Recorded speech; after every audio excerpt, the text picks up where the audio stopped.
Welcome in the Vikings Now. I am your host, Patrick Seatman, doing a little different type of video for you guys today. Not the typical Vikings news or Vikings rumors that we give you, but I'm going to be giving you guys 5 Vikings who have shocked the fans so far. I was diving into Vikings Twitter and just my personal couple of guys that I have. I'm going to give you guys 5 guys who have really impressed me and shocked the fans so far. But first, if you want to beat those New Orleans Saints, I got producer Trace right here. We're going to be having some fun during our post-game shows, so make sure you stay tuned for that. But if you think the Vikings will beat the Saints on Sunday, hit that like button. Let's get the 100, 200 likes on this video. Get the morale going into that big game on Sunday in London.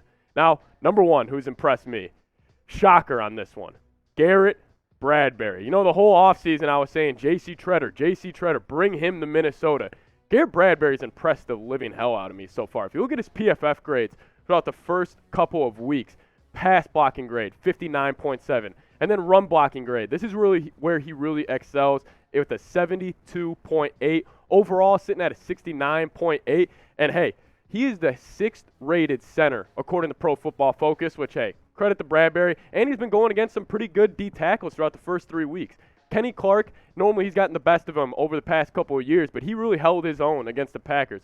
Jordan Davis, the big old rookie in Philadelphia, he actually got the best of Jordan Davis a couple times. In this past week against Michael Brockers, I thought he owned him. That was Bradbury's best game so far.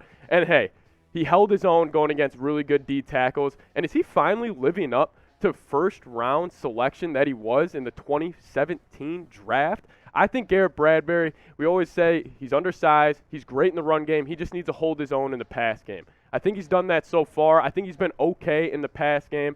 Run blocking, though, he's been fantastic. Shout out to Garrett Bradbury. So let me know, has Bradbury impressed you so far this season? I'm going to make this the pinned comment on today's video. Type Y for yes or type N for no. For me, he's definitely impressed me. No, this whole offseason was the J.C. Tretter talk, and he has kind of shut the door on that a little bit. Just to start, we saw the D tackles he's gone against. Shout out to Garrett Bradbury. Let me know, has he impressed you so far this season?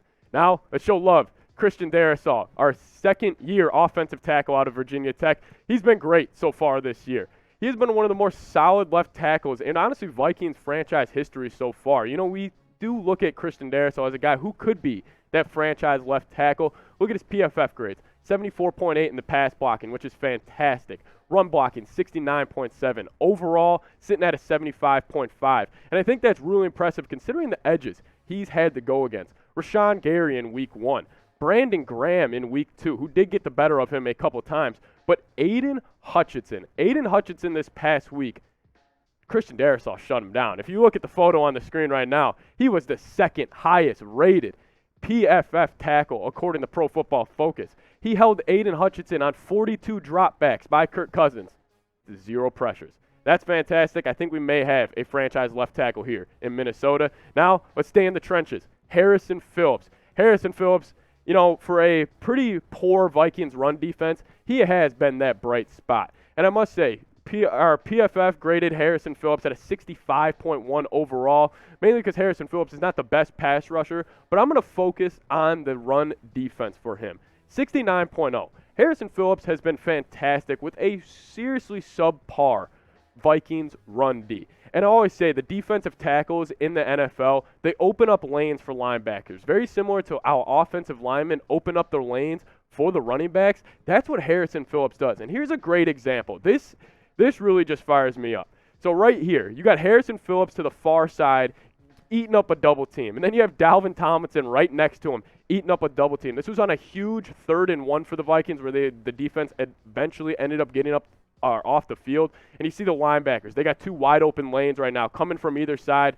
Kendricks actually shoots that gap, makes the play in the backfield. So, hey, I think that's just an example of this run D has struggled so far, but I do think moving forward it could be something that this team drastically improves. But now, show some love to the dogs in the trenches. These are the big boys. You know, they don't get the national media praise. They don't get talked about on ESPN. I want to show some love to the hogs in the trenches. Go down, hit that subscribe button. We'll keep you posted every single day with your Vikings news and rumors as well. But show some love to the big boys in the trenches. Now, I want to also give a shout out to our proud sportsbook sponsor, BetUS. And they got a great deal going on for us Minnesota Vikings fans that I already took advantage of.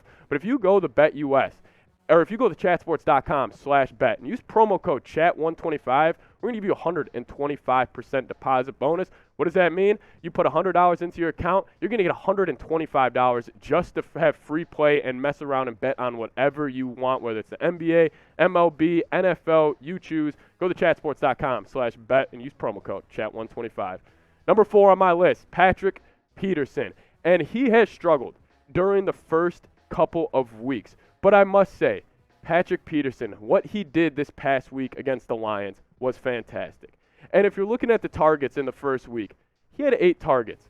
5, and then in week 2, he was targeted 3 times against Philadelphia.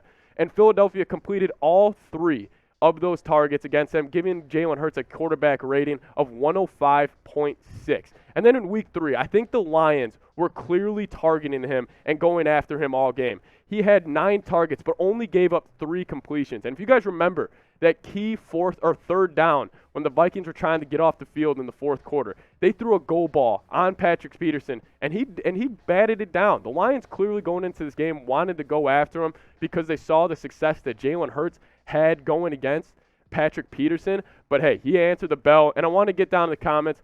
Let me know what you guys have to say. Grade Patrick Peterson so far. Give him a Madden rating. Scale it 1 to 100 because that's what Madden does. Give him a Madden overall so far. I really am curious what you guys have to say. The 5th Minnesota Vikings that impressed me, Josh Metellus. And I know everybody's going to say, where was Lewis Seen? Where was Lewis Seen? Why didn't he play? Our first-round rookie, we got to get him out there. Josh Metellus played his ass off against the Detroit Lions, and he really stepped up. He had 11 tackles, 1 interception, and 2 huge pass defenses, 1 being on a key 3rd down on a crossing route on Amon-Ra St. Brown. He was all over the field, and he filled in really well for Harrison Smith, who was out in week 3 with a concussion. I know a lot of people were assuming, hey, Lewis Seen, why is he not going to get out there? He actually was not able to go because Josh Metellus played super well. And if you're looking at Metellus' PFF grades, he's actually the highest rated Minnesota Viking overall throughout the season. He has an 82.6 overall. Him in coverage, he was fantastic, having a 77.8 coverage grade. Shout out to Josh Metellus filling in well for Harrison Smith. It really gives me confidence in this back end of this defense. And hey, go follow me on Twitter at Pat Seatman NFL. Love chopping it up with you guys, talking Vikings news, Vikings rumors. And if you are subscribed to the channel, give me a skull down below.